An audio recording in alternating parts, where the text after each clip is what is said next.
Today's video is brought to you by Squarespace, my go-to for building a website and online shop.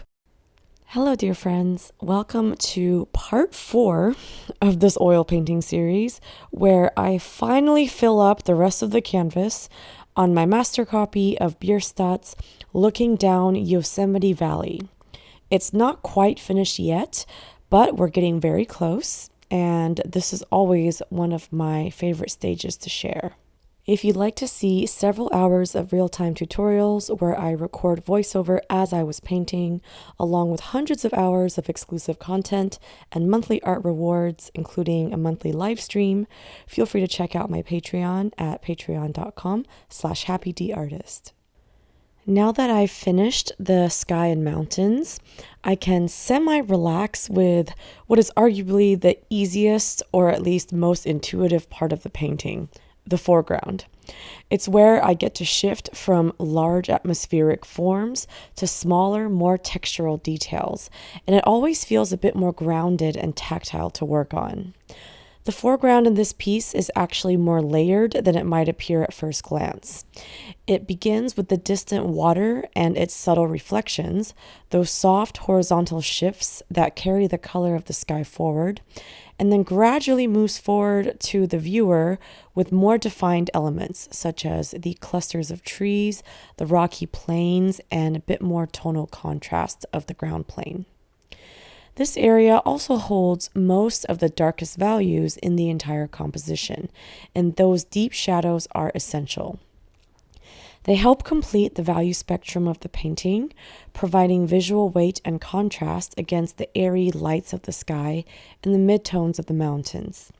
It's always so satisfying to start layering in those deep darks and seeing the painting finally feel anchored. This entire composition starts to make more sense once you can see all the value spectrums side by side. Color-wise, the foreground brings in much needed variation too. I'm using cooler greens and dark earthy tones to balance out the overwhelming warmth from all the oranges and yellows in the rest of the piece. A few blacks and cool neutrals can do so much to create contrast and harmony and balance, and make the landscape feel more dimensional and immersive. And regardless of how it looks at this stage, it's always a satisfying milestone to hit 100% paint coverage on the canvas. Even if I still have a lot of refinement left to do, seeing the entire surface filled with color and form always feels like a small victory. It's the moment where the painting transitions from a work in progress to a real thing, and that shift can be incredibly motivating. That said, I'm nowhere near finished. I need to let this layer fully dry before I can go back in with the second pass, especially in the sky. Right now, the upper atmosphere is reading a little too greenish teal and lemon yellow for what I ultimately want. I'd love to shift it more towards a cooler periwinkle blue with hints of reddish orange to better reflect the kind of light that Bierstadt was capturing. I'll also need to refine the textures in the trees, especially in the foreground. Right now, they're still a bit flat and underdeveloped, and they're lacking that dense, leafy complexity I'm aiming for, so that'll have to be mended in the second pass. Honestly, I have to admit, I'm just not super enjoying this Mastercopy anymore. I'm getting a little bored of it, but I'm definitely still determined to finish it. At this point, I've invested so much time and effort into it, and I really want to see it through to the end. Sometimes finishing an oil painting becomes more about follow-through than excitement, and that's okay. I think a lot of artists have hit that wall in these long-term projects, especially ones that involve tight observation or replication, or just projects where there's been a lot of struggle, and struggle doesn't always equate to fun. The sunk cost fallacy is real, but so is my desire for closure. I'm also just craving something new. I've wanted to do something more imaginative and creative and expressive, and I've been itching to start a fantasy portrait for weeks now, And thankfully, I've got a gallery deadline coming up that'll give me a perfect excuse to switch gears and do just that.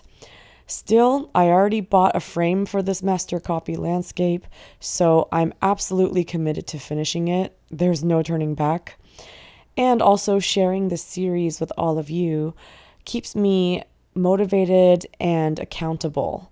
When you're self-employed and working on a painting that's not for any sort of external deadline, it's surprisingly easy to quietly abandon projects when you lose interest.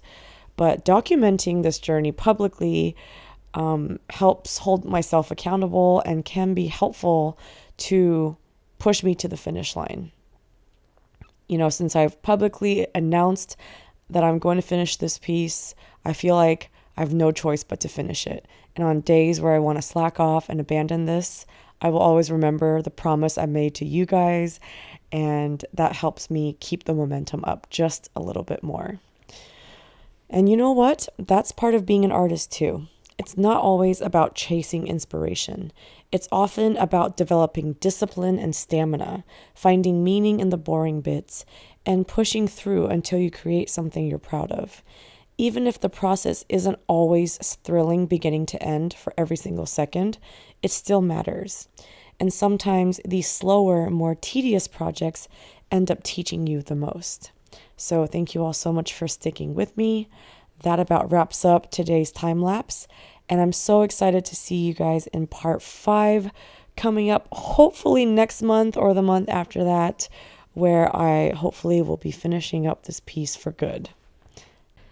And of course, you guessed it, my eternal never-ending sale is still going on in my shop. So if you'd like 20% off your order of prints and originals, just enter the code HOLIDAY at happyd-artist.com. And if you're interested in learning more about how to paint and draw, I have lots of art educational content on my Patreon page, including exclusive video tutorials, step-by-step photo tutorials, live streams, podcasts, and even surprise art gift boxes. All available at patreon.com/happydartist.